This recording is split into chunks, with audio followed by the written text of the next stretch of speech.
റംബുട്ടാന്റെ പഴം കഴിക്കാൻ 3 വർഷമൊന്നും കാത്തിരിക്കാൻ സമയമില്ലാത്തവർക്ക് പെട്ടെന്ന് റിസൾട്ട് വേണ്ടവർക്ക് വലിയ തൈകൾ ഇപ്പോൾ നമ്മളിൽ സ്റ്റോക്കിലുണ്ട്.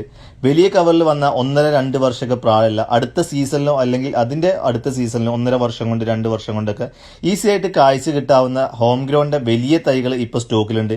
ആ തൈകൾ പരിചയപ്പെടുത്താനാണ് ഇന്നത്തെ വീഡിയോ. വലിയ തൈകളിൽ വ്യത്യസ്ത ഇനങ്ങളായ N18, റോങ് ഗ്രീൻ, ബിഞ്ചായി, സ്കൂൾ ബോയ്, മഹാർലിക, E35ന്റെ യെല്ലോ എല്ലാ തൈകളും വലിയ കവർ സൈസിൽ ഉണ്ടാവും.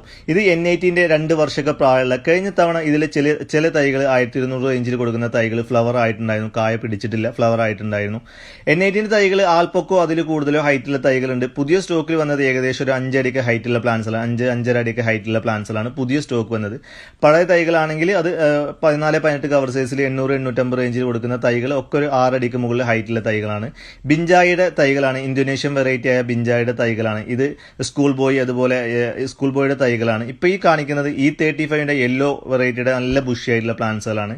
മഹാർലിക കൊടുക്കുന്നത് 750 രൂപക്കാണ്. 6 അടിയൊക്കെ പൊക്കുള്ള, 6 അടിക്ക് മുകളിൽ പൊക്കുള്ള തൈകളാണ്. ഓർണമെന്റൽ പ്ലാന്റ് പോലെ വെക്കാൻ പറ്റിയ കലപ്പാട്ടി സപ്പോർട്ട തൈകളാണ്, നിറയെ ഫ്ലവറുള്ള തൈകളാണ്. അതുപോലെ കൊളംബിന്റെ ഒക്കെ ഇപ്പോൾ ഫ്ലവർ ആയി തുടങ്ങുന്നുണ്ട് വലിയ തൈകൾ. ഇന്ത്യൻ കിസാൻ മാർട്ട് തൃശ്ശൂർ ഡിസ്ട്രിക്റ്റിലെ മുള്ളൂർക്കരയിലാണ്